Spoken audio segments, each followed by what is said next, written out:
Now I can see that we are recording.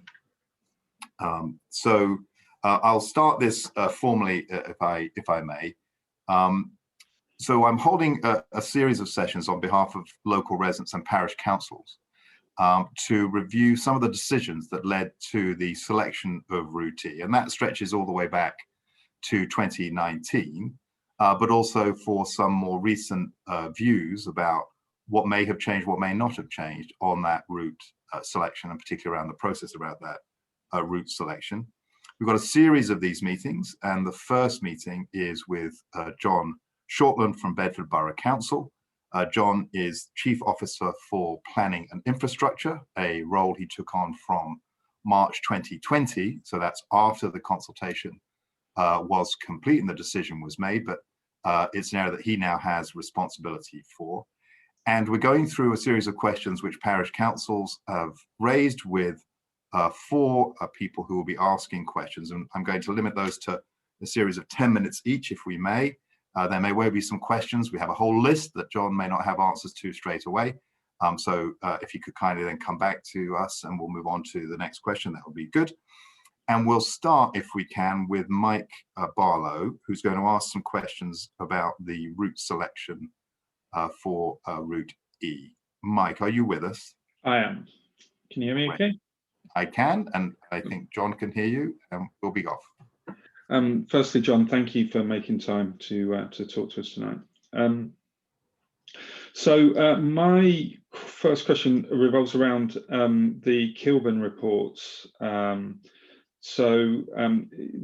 Kilburn report that was submitted in draft on 12th February 2019 states the Bedford Midland option, so the northern options, achieve Bedford Borough Council's core aim and might improve demand for EWR scheme overall, but come at the price of increased construction costs, increased disruption during construction, longer journey times, and increased operational costs, as well as increased congestion and other highway costs. Goes on, in short, neither Route D or E have much to recommend them to EWR. It also goes on to recommend that a route using Elstow Road Station, saying and maps out a route using a brownfield route. It states this would be the simplest solution, and since this route appears to be so simple and cheap and easy to implement, it's not clear why it's not been proposed as part of the consultation. So my question is, what did Bedford Borough Council do to investigate the feasibility of this other proposed route as recommended by the consultants that you paid taxpayers money for? And what was the result of that feasibility study? And what did Bedford Borough Council do to push this option onto EWR? And if they didn't, why not? You're talking about what was called in one of the reports Route F, I think. I didn't see it referred to as Route F. Okay. But it could be. Just so I'm clear, then you're talking about a route which came into town on the line that comes from Bletchley, but then went straight through Bedford without going into Bedford Midland and followed the old alignment through to Sandy. Yeah, it follows the old alignment through to Sandy. It doesn't go to Bedford Midland, but goes to what would be a new station at Elstow Road, which falls within the town centre radius, if you like. Yes, we didn't pursue that option because it didn't fulfil the aims we had of having an interchange at Bedford Midland. One of the key things we think is important for the town is having that interchange facility cross-platform. Had you had a station down at Elstow Road, you'd have been asking people who wanted to change trains at Bedford to make quite a long walk through town, which wouldn't have been attractive and wouldn't have attracted business to the town either. Okay, and was that part of a feasibility study, or was that? No. So it was an idea that our consultants came up with because we gave them a fairly free rein as to what they should look at. Mm-hmm. Operationally, there are some attractions to it if you're a railway operator, but in terms of getting the best result for Bedford, it's not one that we pursued. Okay, so if Bedford Midland was a prerequisite, then what analysis did Bedford Borough Council do to rule out an in-out service into Bedford Midland that would achieve the same economic gains without having to carve up the miles of North Bedfordshire countryside? And can you share the study with us that would provide that? No, I can't provide you with that because we didn't conduct such a study. As I understand it, East West Rail are not keen on changing direction for their trains. It involves quite a long layover while the driver gets out, walks to the other end of the train, makes all of his safety checks again before he's ready to depart, and it adds a journey time penalty, which was unacceptable to East West Rail. Okay. So East West Rail made that decision on the basis of no. I'm not saying anybody made the decision. Okay. That was not a route which was put forward by East West Rail, and it's one where I think we understood why it wasn't put forward because of that journey time penalty, and therefore we didn't talk about it. Even though we've already got existing services going through that, and there's a journey time penalty of having a longer route out through the northern route anyway. I'm sorry, I don't follow So your question. We've already got in-out services that go into Bedford, like Thameslink and like the Bedford and Bletchley line services. Yes, but they're not. It's not the same train going somewhere else. So if you get a train from, I don't know, Brighton, Thameslink through to Bedford, Bedford is the end of the line. The train isn't required to go anywhere else. It then becomes a different train when it goes somewhere else. There's not that people sat on the train waiting to go somewhere. Okay, but the journey turnaround isn't that great, is it? I mean, I stand there and they within a few minutes, couple of minutes. But, no, it's not within a couple of minutes.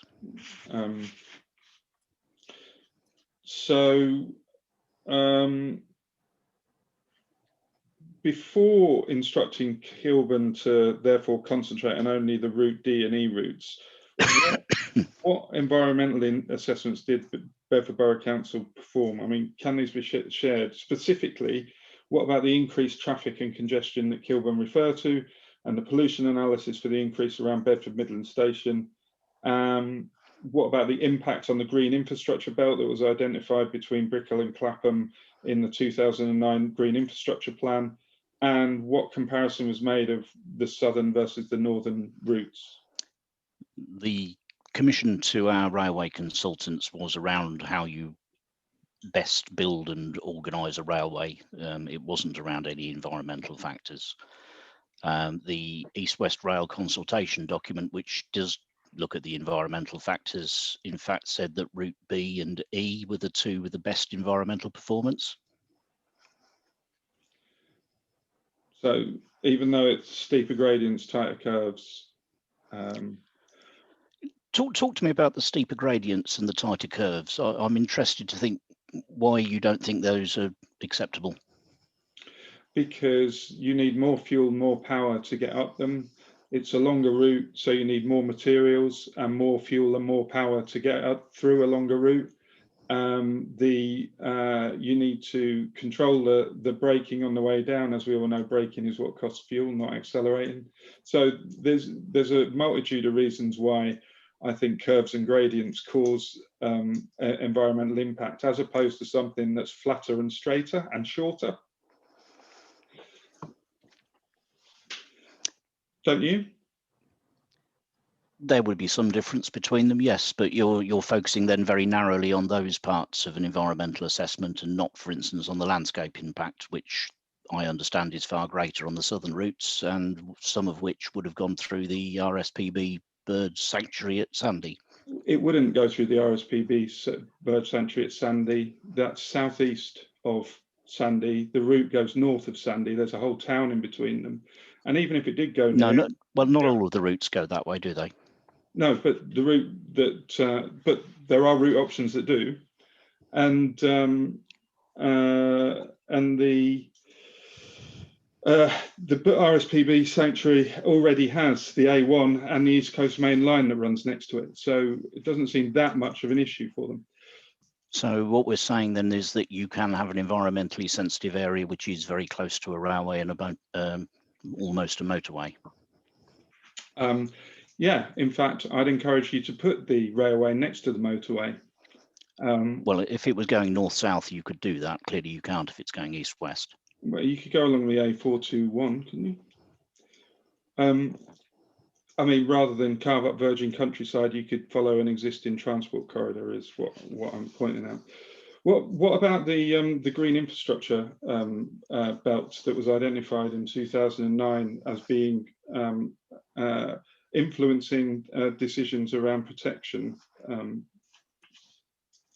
We've been implementing parts of the green infrastructure plan since then. The country park at Brick Hill as part of the woodlands development, and we've been looking at other areas where that can be introduced. That's still a live part of our local plan.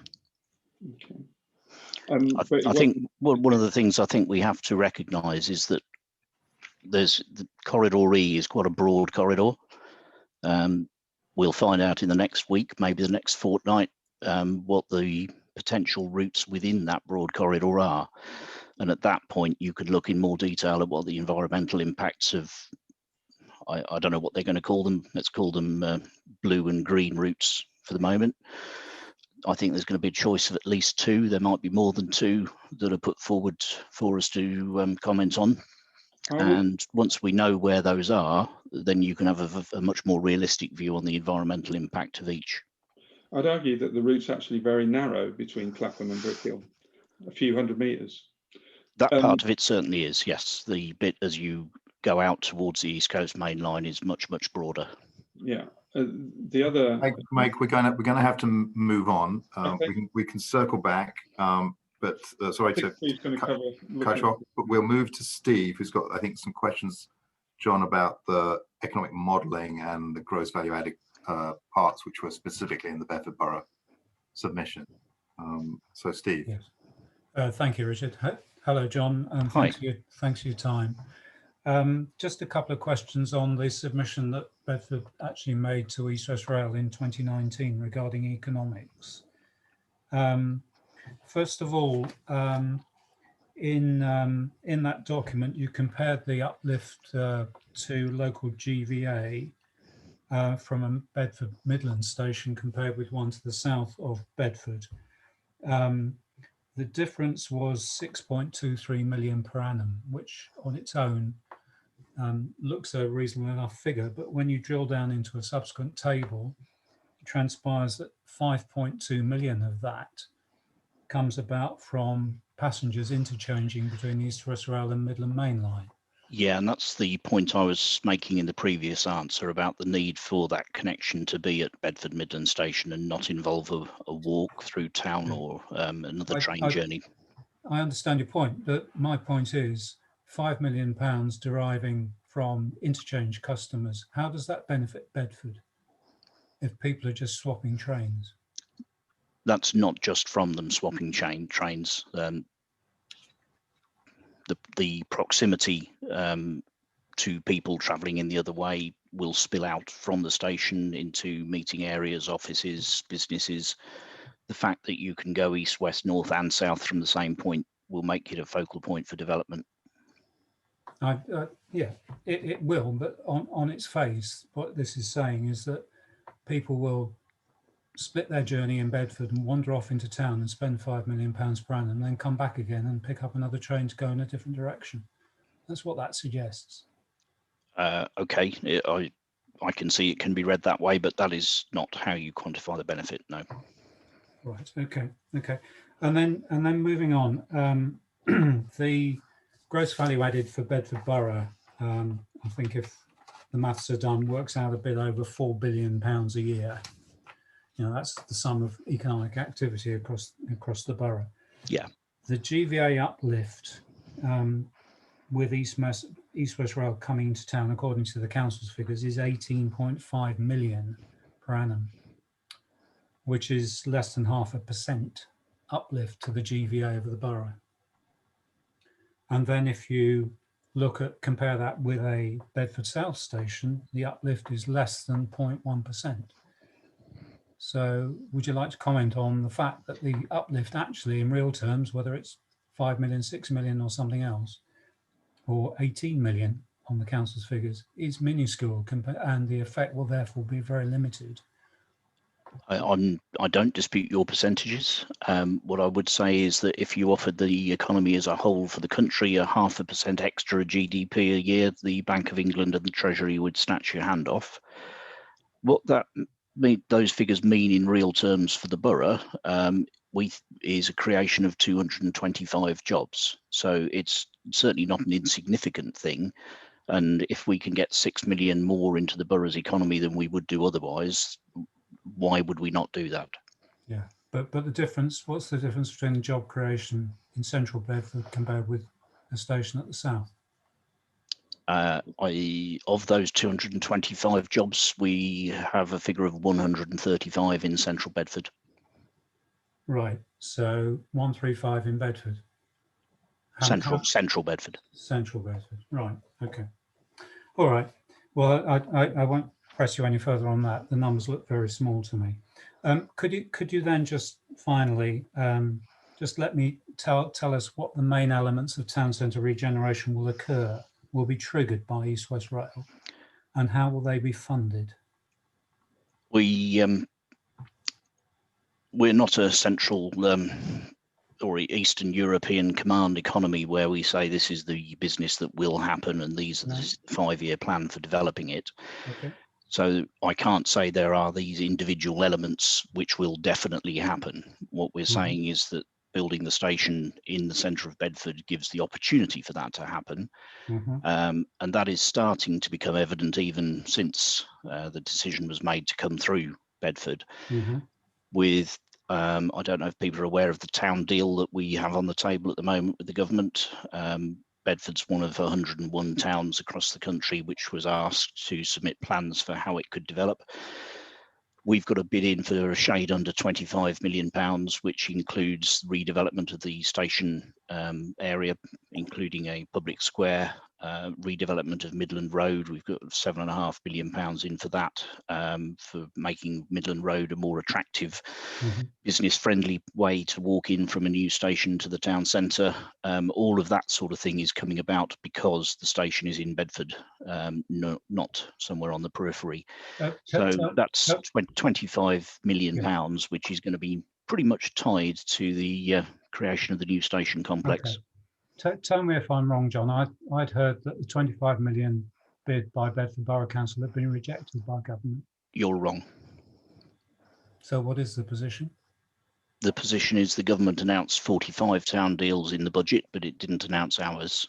Ours is still on the table. There is still government funding available for the ones which haven't been announced yet, and we're one of several which are in that third category awaiting our decision.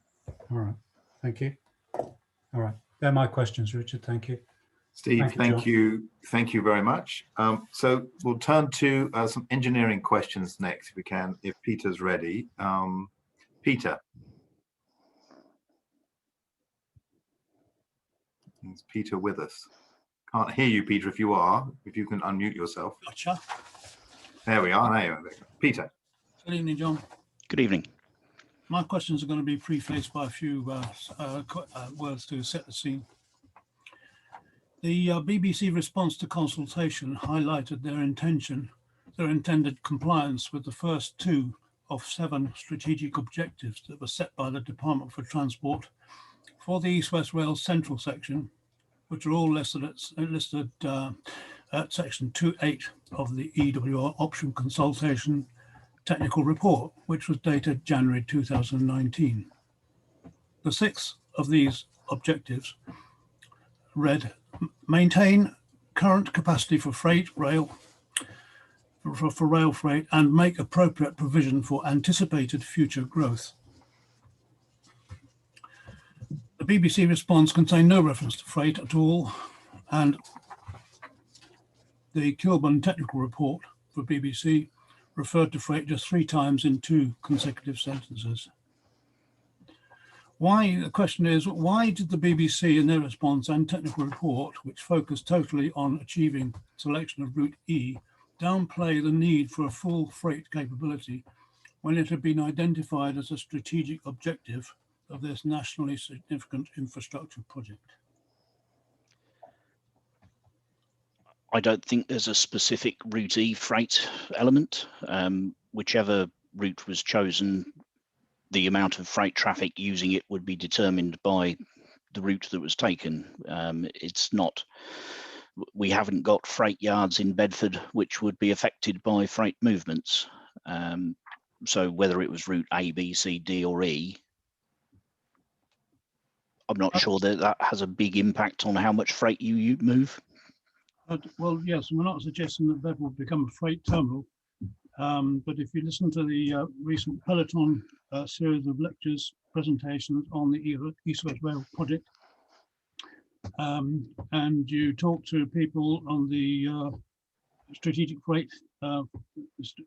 Transport Forum of the EEH, you find there's quite an expectation, and indeed confirmed by the Minister at the Peloton series of presentations, that this is going to become, or being viewed as, a strategic rail route, a new one, and therefore should be fully capable of carrying freight, strategic freight from day one. Two things then. I've not had a chance to listen to the Peloton lectures yet, but I understand from previous meetings I've listened to that it was suggested up to 20 freight movements a day. That's a figure I've heard mentioned. Yeah, I mean, we need to bear we need to bear in mind two things here, I think. Firstly, Bedford Midland and the main line going through it already has 96 freight paths per day built into its timetable. Now, they're not used all of them every day, but they could be. So 96 is the currently programmed usage of freight through Bedford. An extra 20 is not a massive change on top of that. Added to that, I think most people would agree that getting freight out of the roads and onto the railways is a good thing. And we would rather see freight moving on the railways than on the roads.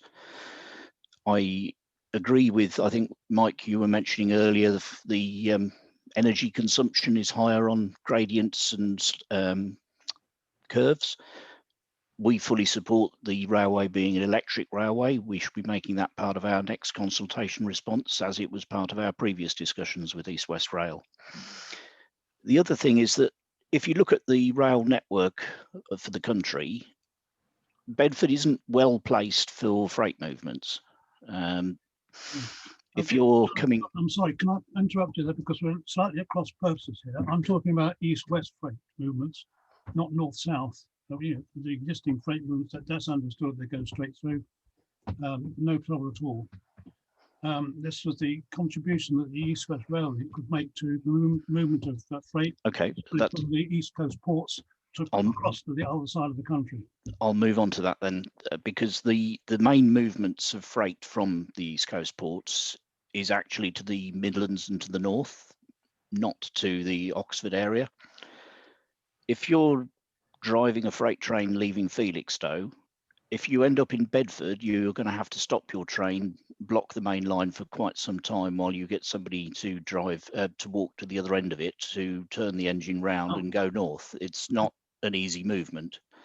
It's not one that operationally people would support.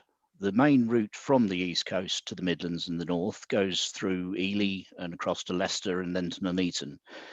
There are bottlenecks on that, but Network Rail have a programme in place to massively improve the situation in Ely, which will make that an even more attractive route. So I think we need to be very careful about assuming how much freight would come from the East Coast ports towards Oxford. Yes, well, again, clearly you've got some facts to put over, but there was never any intention from anyone that the freight train should go into Bedford Midland and then back out the other way. That was crazy. The options were for freight to come across and continue on past on a southern track. Well, okay, but where would it be going? Where's its destination? Well, down yeah, on the west side of the country. I'm only repeating what was said by the Rail Freight Group at the Peloton lectures, supported by people representing the ports on the East Coast, and yeah, general agreement. And if you talk to England's economic heartland, Strategic Transport Group, asked them a specific question. I think you were there when I asked it. They will confirm that they expect this line to have a full freight capability. Yeah, I can understand that. If you're building a new railway line, you would want to have capacity within it, I'm sure.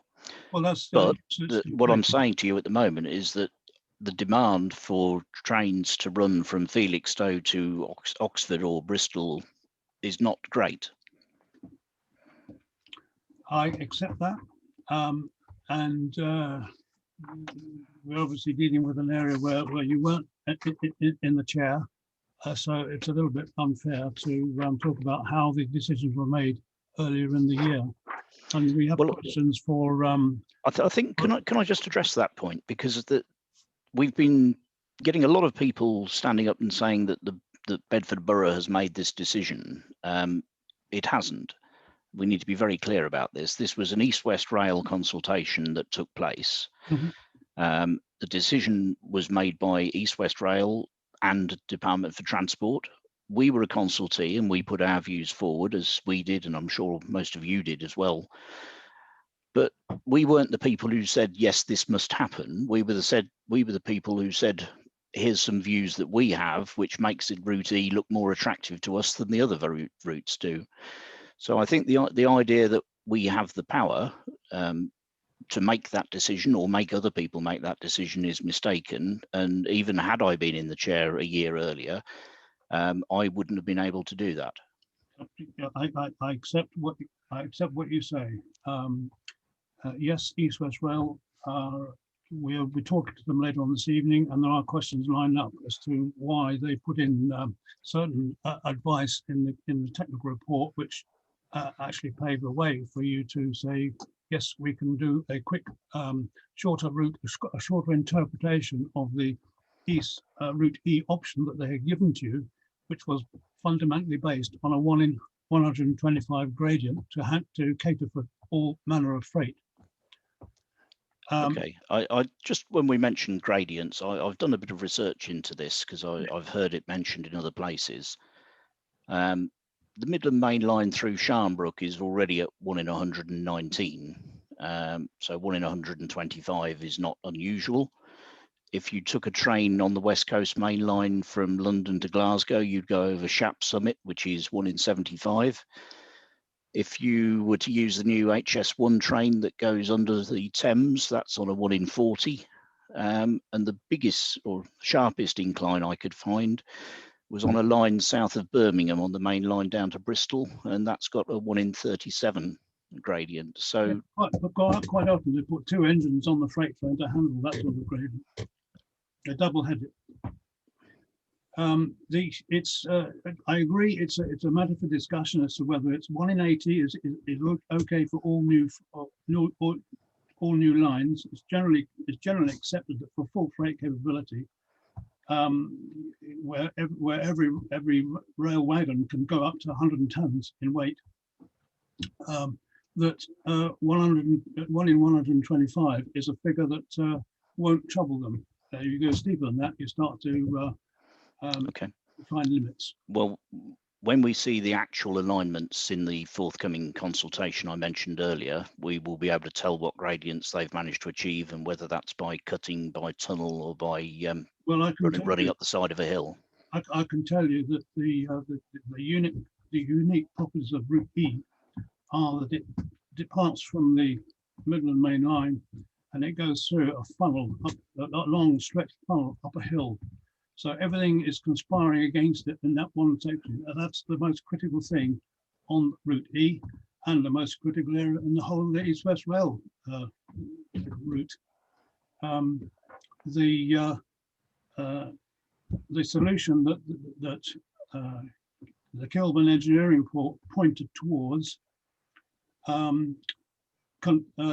consigns this route to a gradient of 1 in 80 over a distance of 2 kilometers to get from the river valley up to a sensible height to crest the top of the Clapham escarpment before going over that and then facing the next 2 hills, which are Glaze Hill and Sunderland Hill, both significant hills and will require significant cuttings and maybe viaducts in between to manage it. That's Okay. where we get the 27 meters height rise that every train will have to incur when it goes on this route in both directions. That's 27 meters in altitude, which is probably 3 times greater than anything they would experience on a southern route. And in fact, I think on you the need, southern route, it'll be much easier to flatten it out because you've got very gradual embankments and cuttings. well, I think we all have to wait and see which the actual routes are, which are being advanced as potential routes by East West Rail. You've made the assumption there that they will all go over the top of each of those hills. That may not be the case. I don't know. Well, they've said that they won't consider tunnelling.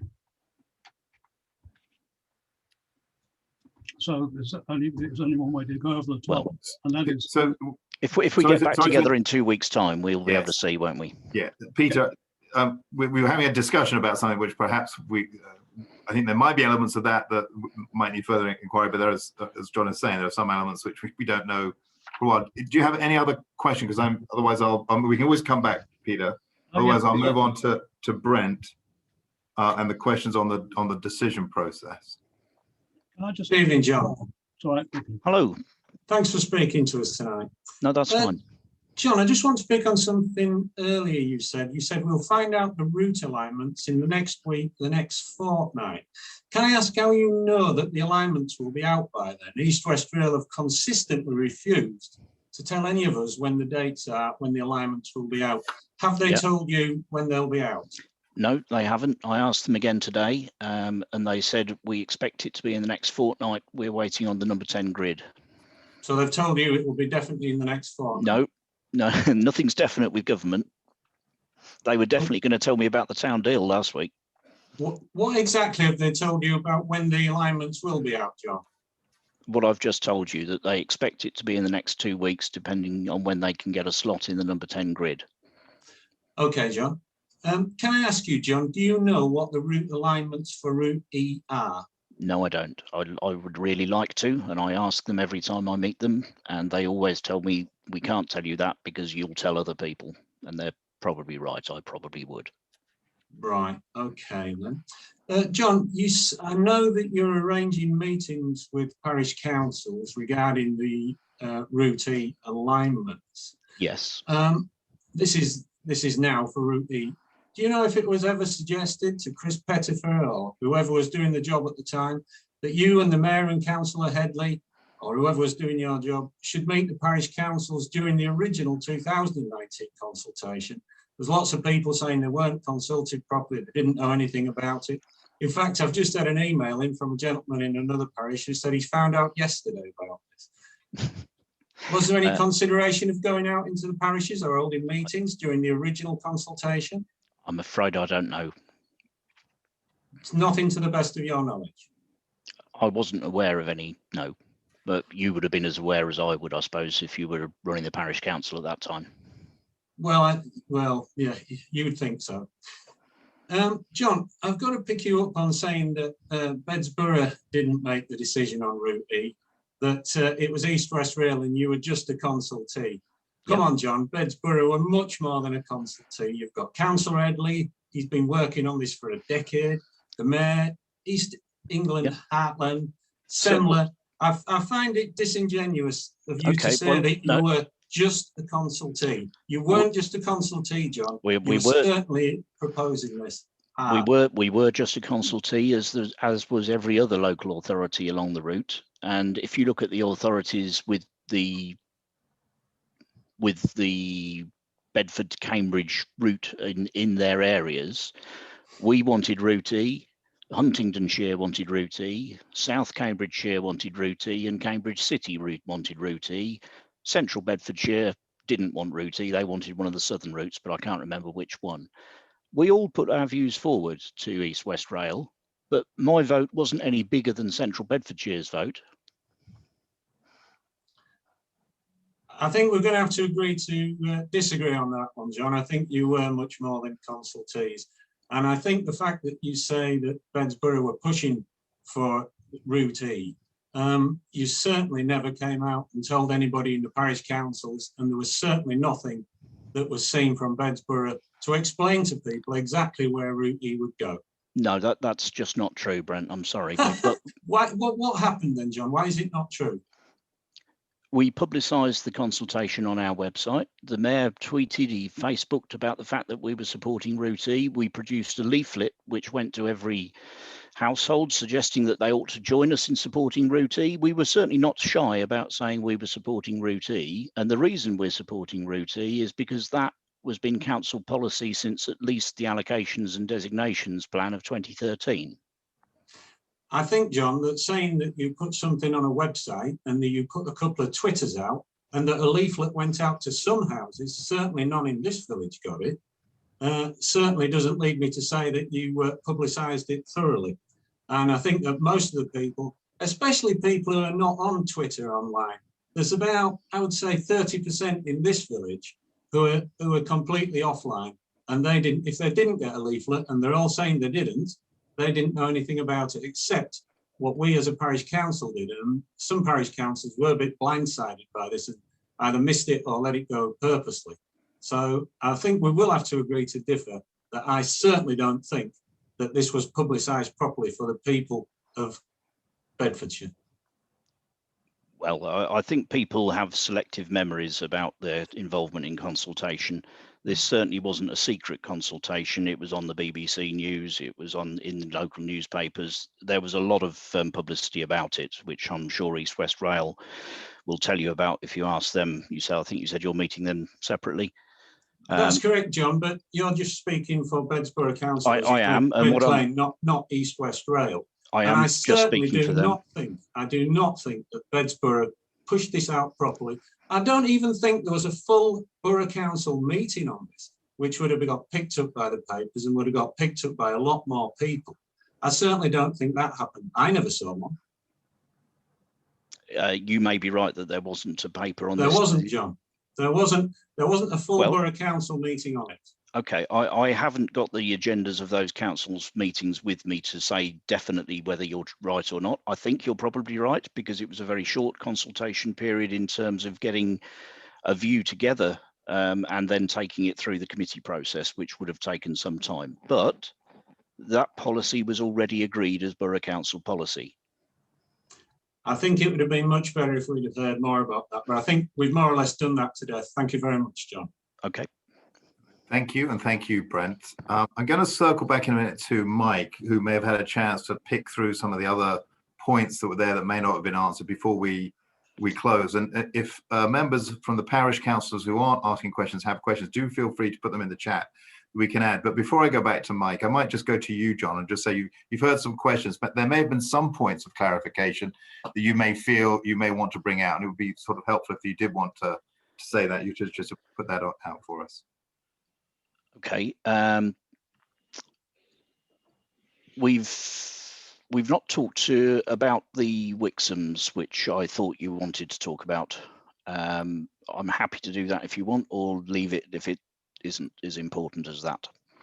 Okay, I think that related to what the plans were around the station in Wixoms and the land, if I recall from the questions. But maybe if you just want to address that directly, John, I think that might be helpful. Yeah. Okay. People have asked about the Wixom station and said, would route ABC have helped or hindered the creation of a Wixom station? It would have hindered the creation of a Wixom station. There are two potential routes going south, I think. One would be to try and cross the the Midland Main Line at the site where we want to build the Wixom station and where we've always been intending to build it. You can't get east-west across there at the same point without knocking down a lot of stuff which has been built in the area. So the alternative would be to build the station further north where there may be some room to do so. But you would then lose the opportunity to build a Wixom station because you can't have two new stations that close together on a main line. And the money that we have available for Wixom station from the developer, just a shade over £13 million, I think, to pay for at least half of that station wouldn't be available either at a different location or indeed for a period extending beyond 2024, which is when that money, availability of that money runs out, which would be before an East West Rail station was built. So had East West Rail decided to go south, we would not have got the station at the Wixhams. I've got a question about that. Okay. How long's the thank you. Hold on a second, John. So thanks for that, John. Mike, please ask your question. I've got a couple of other questions after you, but why don't you go first? Then if you have time, we'll go to, how long's the borough had to get Wixham Station built? Since 2018, it's been the borough's decision to step in and fill the funding gap, which was left when Network Rail pulled out. So originally, Wixham Station was meant to be a joint endeavour between the developers and Network Rail. If you remember some of the changes to Network Rail, there was a period where they got into some difficulties, and as a result of that, the government changed their official status. The upshot of that was that they weren't allowed to borrow money anymore. They had to go to the government for it. So they weren't able to raise their share of the cost of Wixham Station, and that has held it back for several years, despite, I think, at least 3 attempts to get funding from other sources. So in 2018, the Borough Council agreed that it would step in and fill that gap. And since then, we've made some fairly good progress in terms of getting the station up and running. So would it not made it more economically viable to make it an exchange station then? If there was space to do it, that might have been an option. But the site that we've got for the Wixham Station, which is sort of on the northwest corner of the Wixham's development, there's not space there to run a railway through at an interchange with that station. So Councillor Headley talked about a station at, I don't think he named it, but it sounded like he meant at Kempston Hardwick on East West Rail. He mentioned it at the Borough Council meeting two weeks ago. Okay. What's the progress with that? Because that could actually be close enough to Wixham's to serve as an exchange with a footpath or a shuttle. When the announcement was made about Route E, East West Rail talked about setting up some sort of connection between a station at Kempston Hardwick and a station at Wixham's. Whether that's, I think from memory, the distance is about 2 miles, so it's not easy. Nowhere near that. It's nowhere near that. Well, okay, well, whatever the distance is, it's probably more than you'd want to walk between stations. So it would need to be something which had a dedicated, I suppose the options would range from a dedicated bus or minibus service up to something like the maglev monorail they have at Birmingham Airport. Something is promised. I don't know what that thing is yet. Right. So, okay. You made a point about the ports. But actually in the EH report, it highlights that East West Rail would be attractive for rail freight operators to connect to both Felixstowe, and it even mentions Southampton for freight. And you also mentioned, I don't expect you to answer this, but you mentioned the quantity of freight through Bedford Town Centre. How much freight do we currently get through between Clapham and Brickhill? Because to me it's 0. So 20 a day is a significant increase. And the proposal wasn't that freight trains would come in and out of Bedford station. It was that freight trains would be able to bypass the Bedford to the south. Well, the other point you made about electric trains, electric trains still burn energy, and they still burn more energy while they're going up gradients, and they still burn more energy when you slow down for a curve and accelerate subsequently. This is supposed to be a zero carbon endeavour, although in centuries, I understand, rather than years. So those things are still using more energy. I'm glad you mentioned that. The promise from East West Rail is it will be a net carbon neutral railway. So if it does burn more energy going up and down a hill in Bedford, there must be a counterbalancing savings somewhere else. That's what they've pledged. Can I just at that point, hold on, Mike. I know that Peter has in the chat asked a question that relates perhaps to that same piece. Peter, do you want to unmute and just quickly ask your question? Because I'm conscious there's another question I'd take straight out of that from Eric Cooper, if I can, which would be about town centre development. But Peter, your question. Thank you. Just very briefly, John, the recommended solution to value engineer the way out of the Clapham Valley was to go along the right-hand bank of the river. What it didn't mention was that on the right-hand bank of the river is a Clapham Waterworks major installation and water storage areas. They haven't been consulted on any of that. They're not aware of that, and it would in fact most likely prevent them going along that bank and leaving them no alternative but to turn left over the Ouse onto the floodplain, sweep round and then back over the Ouse to line themselves up for the trip up the hill. Now, there was an acclaimed saving of £54 million on civil works between the mainline turnout and the base of the Clapham escarpment in the Kilburn report. This obviously will be under threat, so there'll be significant unforeseen costs yet to come into this. Are you aware of that? I'm surprised by your question, Peter. What we suggested to East West Rail was how a railway could be built. We didn't say it should be built that way. They haven't said, yes, we agree with you, we're going to build it that way. They have gone away and looked at what we put in. If it turns out that it wasn't buildable, then they won't have taken it forward as a buildable opportunity. I have to go back to that same point. Until we see which routes they're putting forward, we won't know the answer to these questions. We're just speculating. If we put forward a railway which is unbuildable, then they won't have accepted it, will they?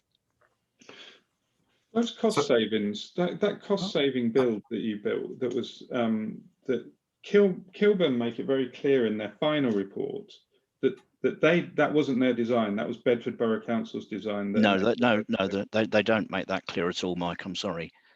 We don't have any railway engineers at Bedford Borough Council. It's not a department that we carry, and why would we?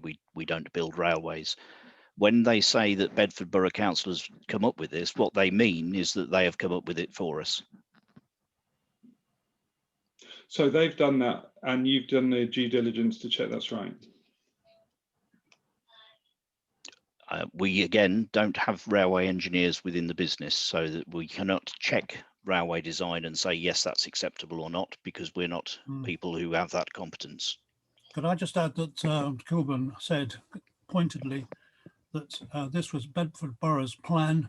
It was not a plan that they recommended to Bedford Borough. Sorry, which plan are you talking about, Peter? This is the route E option of going up the hill using the value engineered solution that they had outlined. They were making the recommendation through gritted teeth.